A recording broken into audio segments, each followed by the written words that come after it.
அகதீசாய நமக. வேறு ஏதாச்சும் முக்கியமான விஷயங்கள் ஏதாச்சும் அகத்திய பெருமான்கிட்ட தெரிவிக்கணும்னா தெரிவிக்கலாம். ஏதாச்சும் தெரிவிக்கணுமா? நீங்கள் எதுவும் ஆசி வாங்க போகிறீங்களா?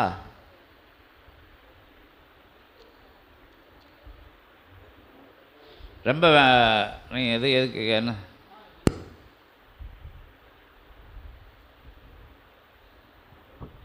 Hello hello. ஓம் அகத்தீசாய நமக. சாமி, இப்போது அந்த அகத்தியருடைய மந்திரத்தையும் இந்த சபையோட மந்திரத்தையும் தினமும் சொல்லிகிட்டு இருக்கேன். ஆனால் அது அந்த விளக்கு ஏற்றி வச்சு அந்த மாதிரி சொல்கிறதில்ல, சாதாரணமாக சொல்லிக்கிட்டு இருக்கேன். அந்த மாதிரி அந்த பிரம்ம முகூர்த்தத்துலேயும் சொல்கிறதில்ல, சாதாரணமாக காலையில் ஒரு 8 மணிக்கு மேலே சொல்லிக்கிட்டு இருக்கேன். ஏன் பிரம்ம முகூர்த்தத்தில் எந்திரிக்க முடியல உனக்கு? அது எந்திரிக்க முடியறதில்ல சாமி. கொஞ்ச நாளைக்கு எந்திரிக்கணும். அதோட என்ன, ஒன்றுமே செய்ய முடியாதுண்ணா? எப்படி ஒன்றுமே செய்யாத ஆளாக எதையாச்சும் செய்யுன்னு சொல்லுது? சும்மா தானே இருக்க. ஏன் 4:30 to 6 மணிக்கு வரைக்கும் எந்திரிக்கணும். அதை காணிக்கா கொடுக்கலன்னா எப்படி இறைவனுக்கு? கொஞ்ச நாளைக்கு அது நீ சொல்லித்தான் ஆகணும். அப்படியே அலட்சியப்படுத்தக்கூடாதுல்ல இறை சபையை. என்ன உன்னால் முடியும்? 1 லட்ச ரூபா கேட்டாரா முருகப்பெருமான், அகத்திய பெருமான்? கேட்கல. வேறு எதாவது கேட்டாரா?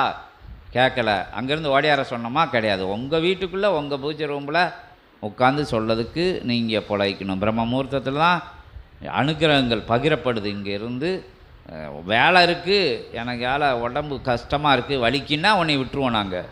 ஆனால் சும்மா இருக்குதான் எந்திரிச்சு சொல்லதுக்கு என்ன சாமி? அது எண்ணிக்கை கணக்கில் ஒவ்வொரு மந்திரமும் எத்தனை தடவை சொல்லணும்? அது எண்ணிக்கையே வேண்டாம், எண்ணிக்கை வேண்டாம். அகத்திய பெருமான்ட்ட வேணாலும் கேட்டுக்கோ. எண்ணி நிற்கையில் எண்ணிக்கை அவசியம் என்று உரைக்கிறோம். எண்ணிக்கை நீ கையை விட்டு என்னன்னுலாம் அவசியம் கிடையாது. ஒரு 21 முறை வந்திருக்கும்னு நினச்சிட்டு அதுக்குள்ளே போக வேண்டாம். கம்மியாக இருந்தாலும் ஒன்றும் பிரச்சனை கிடையாது, அதிகமாக இருந்தாலும் பிரச்சனை கிடையாது. அந்த நேரம் இரவு உறங்க செல்வது எத்தனை மணிக்கு? அது ஒரு 11 மணி கிட்ட ஆயிரும். 11. உணவு உண்பது எத்தனை மணிக்கு? அது ஒரு 9 மணிக்கு. வயிறு நிறைய உணவு உண்பாயோ இரவு? இல்லை, ஒரு ஒரு முக்கால் வயிறு போதுமான அளவு. போதும் என்ற அளவு. அவ்வளோதான், ஃபுல்லாக கிடையாது, ஒரு அரை வயிறுக்கு மேலே. அந்த அரை வயிறுக்கு மேல் செல்கின்ற உணவை கட்டுப்படுத்து. அரை வயிறு உணவு உண்டு நீர் உறங்கச் செல்கின்ற நேரத்தை இன்னும் கொஞ்சம் துரிதப்படுத்துமாறு அகத்தியன் கூறுகின்றோம். நீ செல்ல பார்த்துக்கிட்டு இருக்கக்கூடாது. என்ன 8 மணிக்கு 8:30 மணிக்கு உறங்கிட்டு இரவு உறங்கச் செல்கின்ற பொழுது சித்தன் வழங்கிய திருநீர் இருக்கின்றதல்லவா, இன்று பெற்று செல். நெற்றியில் அணிந்து பிரம்ம முகூர்த்தம் துவங்குகின்ற வேலை 4 அல்லது 4:30 பிரம்ம முகூர்த்த வேளையில் நான் நிச்சயமாக எழுந்திருக்க வேண்டும் என்று நீர் உமது அத்தகைய சாதனத்தில், பறைசாற்று நிலை சாதனத்தில் சப்தம் கூட வைக்க வேண்டாம் அகத்தியன் கூறுகின்றோம்.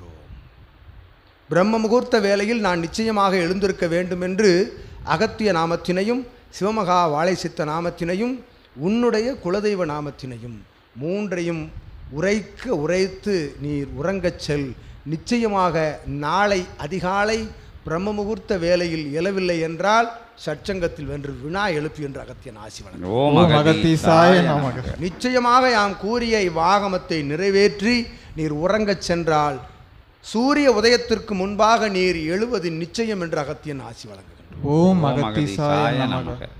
தொடர்ச்சியாக முதல் முறையாக தவம் இருக்க கடைப்பிடிக்க வேண்டிய காலம் பிரம்ம முகூர்த்த காலம் என்று அகத்தியன் கூறுகின்றோம். தொடர்ச்சியாக அக்காலகட்டத்தில் தவம் இருந்து நீர் உம்முடைய இயல்பு நிலை வாழ்க்கை தனில் கலந்து சீடர்களாக வலம் வருகின்ற பொழுது எவ்வேளையில் தவம் இருந்தாலும் அத்தகைய ஆற்றல் கிடைக்கின்ற வேலைதனை பிரம்ம முகூர்த்த வேலையாக மாற்றுவது அகத்தியன் செயல். இருந்த பொழுது முதலாக நீர் பிரம்ம முகூர்த்தத்தில் எழுந்திருக்க வேண்டும். உம்முடைய மானிட இயக்கம், உன்னுடைய அணுக்கூறு மூளை இயக்கமானது அது செயல்பாட்டுக்குள் இருக்க வேண்டும் என்று அகத்தியன் உரைக்கின்றோம். கட்டுப்பாட்டு நிலைதனை வளர்க்கின்ற பொழுதுதான் சிவ சபையினுடைய அற்புதமான அருள் கணங்கள் உனது இல்லம் வந்து அமர்ந்திருக்கின்ற கணங்களினுடைய ஆசிகளை அதனால் வழங்க இயலும் என்று அகத்தியன் உரைக்கின்றோம். அற்புதமாக நாளை அதிகாலை சூரிய உதயத்திற்கு முன்பாக எழுவது, உன்னை எழுப்புவது சிவசபையிலிருந்து ஒரு ஆற்றல் என்று அகத்தியன் ஆசி கூறி அமர்கின்றோம். ஓம் அகத்தீசாய நமக.